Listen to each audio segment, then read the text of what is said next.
Welcome back to the channel. Thank you so much for checking out this video. Really do appreciate it. Hope you're having a fantastic day. Shout out to the 19.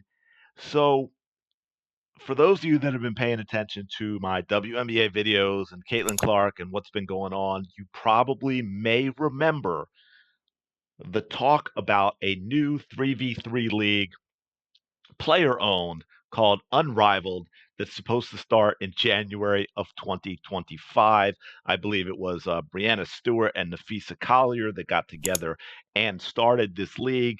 It is going to be 3v3, but full court. It's not like the 3v3 you saw in the Olympics. It's more like regular old pickup basketball. They're going to go full court. It's just going to be a smaller court, I think around 70 feet in length and maybe a little narrower, going 3v3 instead of 5v5. Supposedly, I think there's 6 teams of 5 players each, I believe, 30 players. They still haven't finished announcing who all the 30 players are.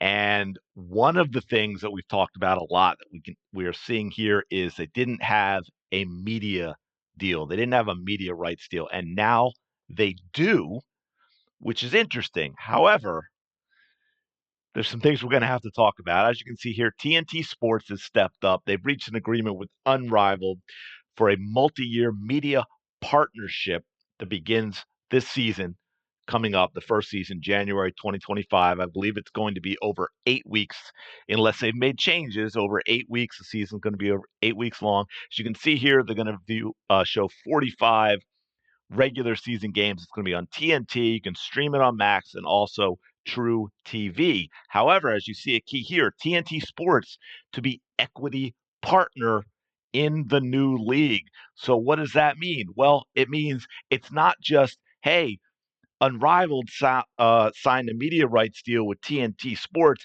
TNT Sports agreed to give them, and by the way, they don't share any numbers. So it's, we can't we can't really say, oh, they're going to get this much. We don't even know what their equity stake is.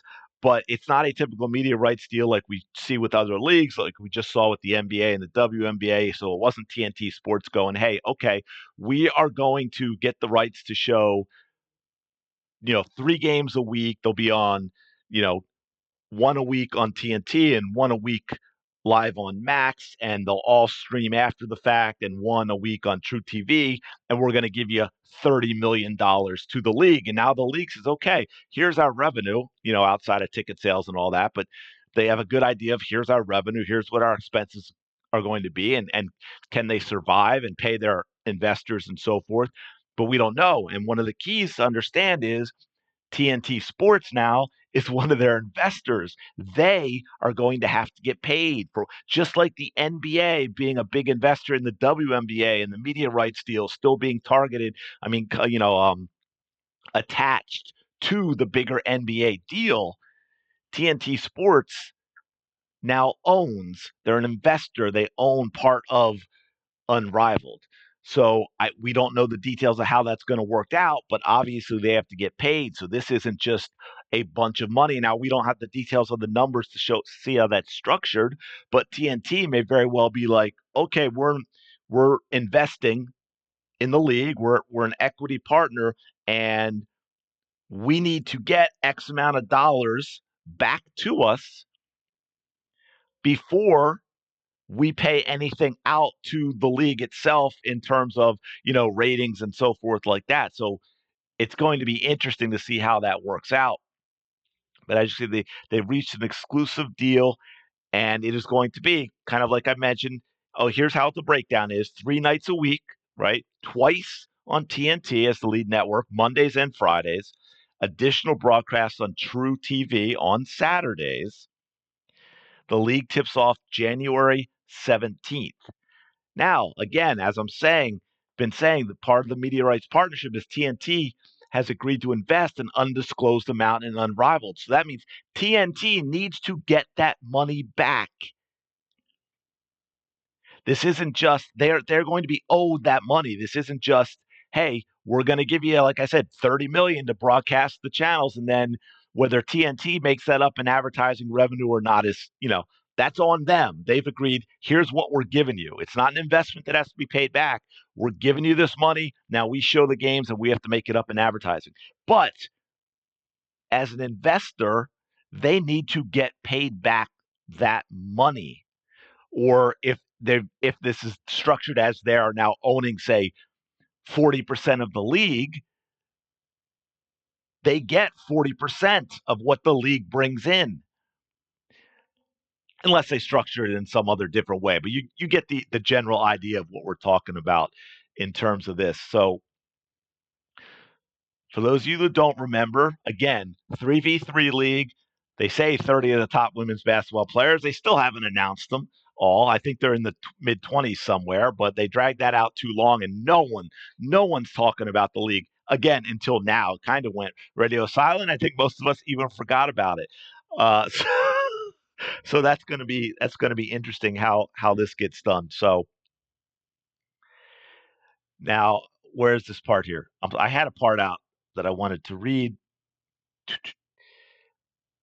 Unrivaled and TNT. What's going to be interesting? It says here, like, together, Unrivaled and TNT Sports are committed to growing the league's brand and engaging fans with this exciting new 3-on-3 competition. By embracing a shared fan-first approach, we are dedicated to delivering a best-in-class viewing experience for the league's inaugural season and beyond. Now, one thing I did want to say too, unless it's changed, it depends with this new deal. There may be changes, but originally the league is going to be in one location, I believe, in Miami, in one area where they're going to play all the games, which to me was very smart. It obviously minimizes expenses, which is important when you look at the fact that I think the minimum salary for all players, I think they're all getting what, $200,000 or $250,000 to play in this 2-month 3v3 league, along with these players in the first year getting an equity stake as well. Of course, an equity stake doesn't mean anything if you don't turn a profit. That's really important. So we don't know. I mean, they needed this deal, absolutely, but we don't know how this is going to work out in terms of the finances, because it's not a typical media rights deal where they've just said, hey, we're going to pay $30 million to broadcast the games. I love press releases and stuff like that with the wording here we get here. Features 30 of the top women's basketball players across 6 teams for a compressed full court style of play, delivering the most entertaining and competitive form of the sport for fans. Never been done before, so I'm not sure how you can say that. And for me, unless you have a few certain types of players, unless you have, Kennedy Carter and Kelsey Mitchell and Caitlin Clark, Arike, maybe a few players like that, I think the 3v3 style that they're playing actually gives you more court, and it exposes the negatives of the league, of the game of WNBA basketball. It amplifies the things that are not entertaining about the game. It exposes the lack of explosiveness and the lack of athleticism that too many players have, because a lot of them, to be fair, there are a lot of skilled players, but also in the women's game more so than the men because of other attributes of athleticism. Being a big body and being physical will take you a long way in the WNBA. It's not as advantageous in a more open 3v3 style of basketball. And of course, one last thing that I want, well, two things I wanted to mention when I was reading about the fan first approach. So, Unrivaled wants to focus on fans, because of course you need fans in order to make money and make this league successful. But they just spent an entire season, pardon my French, shitting on fans. Fans are terrible. They're not like us. We don't want them. They're isms, foes, and all the other nonsense that they've been spewing. Why would these fans tune in?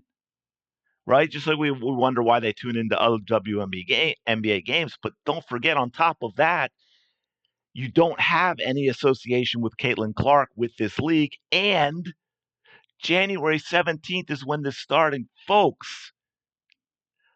There's a lot going on January, February, like the NFL playoffs, like college basketball right smack in the middle of it, men's and women's.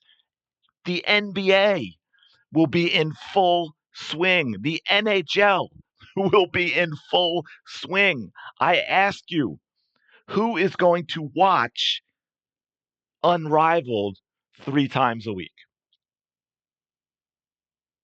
Is that not going to get lost in the rest of the glut of sports that time of year?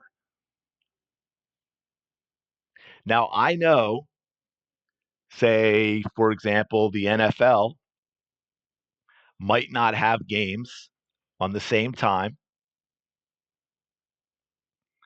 However, people only have so much time. So if you're following the NFL, if you watch the NBA, if you're a big college basketball fan, men's, women's, or both, are you going to make time for Unrivaled? That is my question to all of you, or my two questions. One, as a fan, and most of you who are listening to this would have gotten into the WNBA as fans of Caitlin Clark first. As a Caitlin Clark fan, do you want to watch this?